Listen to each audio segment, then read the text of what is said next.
کہ آغاز آفرینش میں خلاق دو عالم نے جب عورت کے پیدا کرنے کا ارادہ کیا تو معلوم ہوا کہ سارا مسالہ مرد کے پیدا کرنے میں کام آ گیا. عورت کے بنانے کے لیے عالم ایجاد میں کوئی چیز اعتبار کے لائق نہ رہی.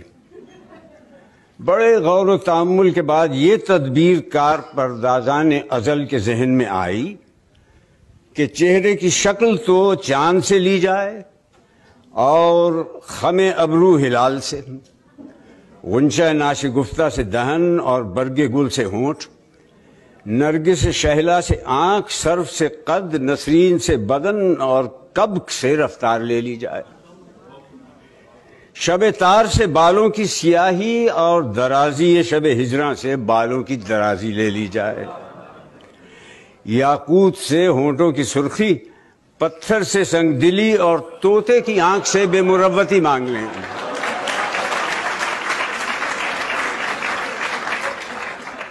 ماتھے کی چمک کندن سے اور دانتوں کی دمک موتیوں سے لے لیں. قلقل مینا سے آواز کی کھنک اور شمع سوزاں سے آنسوؤں کی لڑی ضرورت کے وقت عاریتاً لے لو. گردش روزگار سے مزاج کا تلون لے لیا جائے. گلے میں باہیں ڈال دینے کی ادا سر دست عشق پیچاں سے لے لو اور دیکھتے رہو کہ برگ گل پر جب قطرہ شبنم نسیم سحر سے جنبش میں آئے اس وقت اس کے دل کے دھڑکنے کی تصویر کھینچ لینا. خوئے جفا چرخ ستمگار سے اور کبھی بھولے بھٹکے کی رسم وفا چکوے چکوی سے مانگ لو. کمر کی ضرورت نہیں کہ دہنے یار کی طرح نظر نہیں آتی. زلف کو پریشان اور آئینہ رخسار کو درخشاں بنا دینا. زبان کے لیے سوسن کی قلم قینچی سے کاٹ کر لگا دینا. لڑکپن کی اٹکھیلیاں بلی کے ان بچوں سے جو پنجوں میں ناخن چھپانا نکالنا سیکھ گئے ہوں لے لینا. اور خود اپنے بچوں کی حفاظت میں جان پر کھیلنے کے تیور شیرنی سے لے لو. اداؤں میں بلانے سے بھاگنا اور نہ ملیے تو خود ملنے کے بہانے ڈھونڈنا. نگاہ سے بلانا اور زبان سے کوسنا.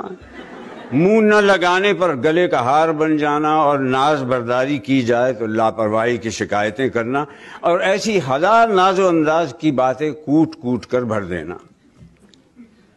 غرض ایسے ہی اجتماع ضدین سے عالم ایجاد کے نسخہ نویسوں نے یہ معجون مرکب یعنی عورت کو بنا کر مرد کے حوالے کر دیا.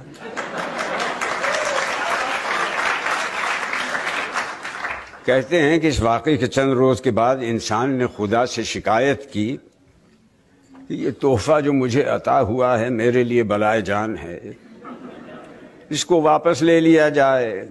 اس نے میری زندگی اجیرن کر دی. اس کی زبان خدنگ نظر سے زیادہ تیز ہے. یہ بلا کی طرح پیچھے پڑی رہتی ہے، مجھے کسی طرف نگاہ اٹھا کر دیکھنے نہیں دیتی.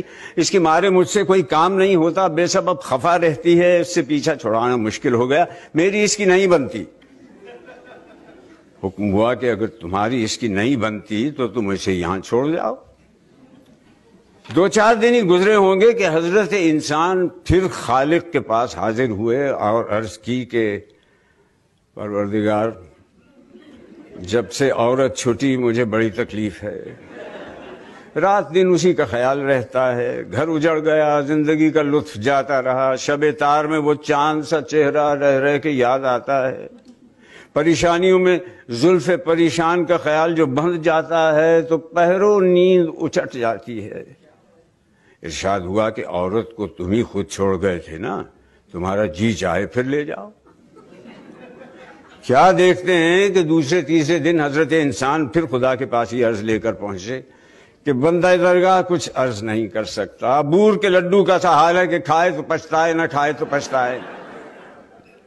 لیکن میں نے بڑے غور سے دیکھا کہ عورت سے اس قدر آرام نہیں جس قدر کی تکلیف ہے. حضور اسے رکھ لیں. فرشتوں کو حکم ہوا کہ اس احمق کو نکال دو، اس سے کہہ دو کہ جس طرح مناسب جانے کرے. اس پر انسان نے کہا حضور اس کے ساتھ تمام عمر کاٹنی مشکل ہے. جواب ملا کہ اس کے بغیر بھی تمہیں جینا مشکل ہو گیا تھا. اس کے بعد فرشتوں کو حکم ہوا کہ اسے بکنے دو. کارخانہ عالم میں اور بہت ضروری کام ہیں. یہاں ایسی فرصت نہیں کہ کوئی بیکار کے جھگڑوں میں پڑے.